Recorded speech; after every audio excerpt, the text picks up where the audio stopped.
காப்பாற்றணும்னு நினைச்சிருந்தா முதலில் இந்த வழக்கு மாநில காவல்துறையிடமிருந்து வேறு ஒரு ஏஜென்சிக்கு போகிறத அந்த அரசு அனுமதிக்காது. இது அடிப்படை.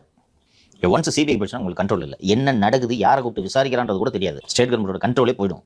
ஸோ நார்மலாக ஒரு குற்றவாளி ஒரு விஷயத்திலிருந்து குற்றவாளிகளை காப்பாற்ற வேண்டும் என்று ஒரு அரசு நினைத்தால் சிபிஐ விசாரணையை அனுப்பவே மாட்டாங்க. அந்த சம்பவத்தில் ஈடுபட்ட குற்றவாளிகள் இந்த பார் நாகராஜன் யாரோ ஒரு பையன், அவர்கள் அதிமுகவின் நிர்வாகிகள் என்பதில் மாற்று கருத்து இல்லை. ஆனால் அவரை காப்பாற்ற அதிமுக முயற்சி செய்ததான்றதான் நம்ம இதிலிருந்து ஆராய வேண்டியது. லியோ சொன்னது போல காப்பாற்றுறதுக்கு எந்த முயற்சி எடுக்கலான்றதான் உண்மை.